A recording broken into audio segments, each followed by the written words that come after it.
उन्हाळ्याच्या सुट्ट्या लागलेल्या आहेत आणि आमचे भाचेसाहेबसुद्धा आमच्याकडे आलेले आहेत, नणंदबाई आलेले आहेत आणि ते सगळे आले आणि कुठे फिरायला जाणं होणार नाही असं कधी होईल का? म्हणून आम्हीसुद्धा निघालो आहोत फिरायला, अर्थातच गजानन महाराजांच्या शेगावला.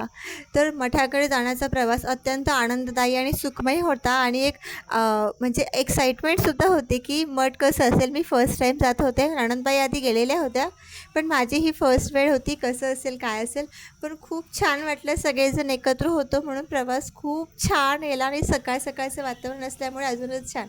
आणि फायनली असंच प्रवास करत करत खेळत मिळत आम्ही पोहोचलो गजानन महाराजांच्या मठाकडे. सासूबाई होत्या, नणंदबाई होत्या आणि खूप स्वच्छ असं दालन होतं. आम्ही थोडासा आराम केला आणि मग संध्याकाळच्या वेळेस आम्ही दर्शनासाठी गेलो. मंदिर खूपच सुंदर होतं आणि खूप आकर्षक होतं. मुलांना खूप आवडलं आणि आम्हालाही खूप आवडलं. संध्याकाळची वेळ होती पण तरीही खूप गरम होत होतं. दमट असं वातावरण होतं. आम्हाला नाशिकच्या हवेची सवय, इथे खूप थंडगार वारा येतो संध्याकाळच्या वेळेस, पण तिकडचं वातावरण खूप गरम होतं. दुपारच्या वेळेस तर विचारूच नका, पण संध्याकाळची वेळही दमट होती.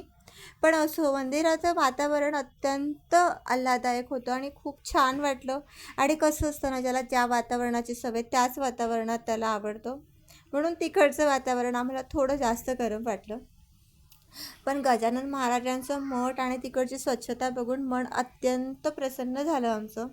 मित्रांनो, गजानन महाराज एक असे संत होते ज्यांनी प्रत्येक वेळेस सगळ्यांना हेच सांगितलं की आपलं मन शांत ठेवा आणि देवावर विश्वास ठेवा आणि चांगले कर्म करा. गजानन महाराजांचे जीवन म्हणजे त्याग, सेवा आणि भक्ती यांचा संगम होता. त्यांनी कधीही ऐश्वर्याची अपेक्षा केली नाही, पण लोकांच्या दुःखात नेहमीच साथ दिली. त्यांचा पवित्र मठ म्हणजे श्री गजानन महाराज मंदिर हा आज लाखो भक्तांसाठी श्रद्धेचे केंद्र आहे. दरवर्षी हजारो लोक येथे येतात आणि मन शांती मिळवतात. या मठामध्ये फक्त पूजा नाही, तर सेवा, अन्नदान आणि मानवतेचा खरा अर्थ शिकवला जातो. इथे येणाऱ्या प्रत्येकाला एकच अनुभव येतो, इथे काहीतरी वेगळेच दैवी शक्ती आहे. मित्रांनो, आजच्या धावपळीच्या जीवनात आपण गजानन महाराजांचे एकच वचन लक्षात ठेवूया. मन शांत ठेवूया आणि विश्वास ठेवूया फक्त आणि फक्त देवावर, आणि आपले कर्म चांगले करूया. आणि मित्रमंडळी, आपल्या आयुष्यातल्या सगळ्या संकटांमध्ये आपल्याला भगवंतच नेहमीच मार्ग दाखवतो आणि आपण नेहमीच शांत राहण्याचा प्रयत्न केला पाहिजे प्रत्येक सिच्युएशनमध्ये. श्री गजानन महाराजांचे मठ हा एक मंदिर नाही, तर एक रिचार्ज स्टेशन आहे मनासाठी. तिथे गेले की कळतं, शांती म्हणजे ॲमेझॉनवर मिळत नाही, ती आतून निर्माण करावी लागते. मित्रांनो, आपण रोज म्हणतो टाईम नाही, पण खरं म्हणजे प्रायोरिटी नाही. म्हणून महाराज म्हणतात, थोडा वेळ देवासाठी काढा, आयुष्य बदलून जाईल. शेवटी एकच सांगते, मोबाईल चार्ज करायच्या आधी स्वतःला चार्ज करा. हे गोष्ट नेहमी लक्षात ठेवा. आज आम्ही आमच्या आयुष्यातला थोडा वेळ काढून भगवंताच्या मंदिरात आलो आणि आम्हाला खरोखरच मनशांती मिळाली. हे बघा, आम्हाला जर फिरायचंच असतं तर आम्ही कुठेही जाऊ शकलो असतो. स्पॉट्स खूप सारे आहेत. आपल्याला जर फिरायचं आहे तर आपण खूप ठिकाणी जाऊ शकतो. पण जर आपल्याला मनशांती मिळवायची असेल तर भगवंताचं दारच आपल्या मनासाठी एक अनुकूल जागा आहे, जिथे जाऊन आपलं मन अत्यंत शांत होतं आणि आपल्या आयुष्यातल्या सगळ्या प्रॉब्लेम्समधून आपण कुठेतरी मनाला शांतता देतो. आणि मेन म्हणजे अशा ठिकाणी एकटं जाण्यात मजा नाही आहे, तर आपल्या संपूर्ण फॅमिलीसोबत जाण्यामध्ये जी मजा आहे ना, ती कुठेच नाही.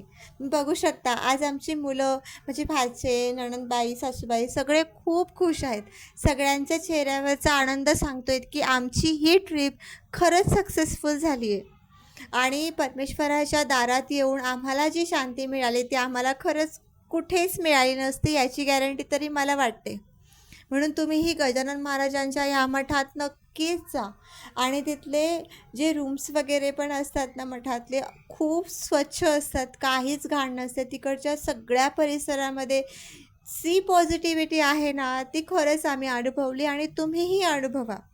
आणि आपल्या फॅमिलीला थोडा वेळ अशा ठिकाणी घेऊन जा, जिथे खरंच आपण टाईमसुद्धा स्पेंड करू शकू आणि परमेश्वराच्या भक्तीत लीनसुद्धा होऊ शकू. आणि असंच करत करत आमचा परतीचाही प्रवास झाला. आणि आम्ही तिथून पुढे जाऊन माहूरगडाच्या रेणुका मातेचे दर्शनसुद्धा घेतले. तिथे जाऊन आमचे 3.5 शक्तिपीठाचे दर्शनही पूर्ण झाले. देवी आईच्या चरणात आम्ही लीन झालो आणि अशाच पद्धतीने आमची छोटीशी ट्रिप पूर्ण झाली.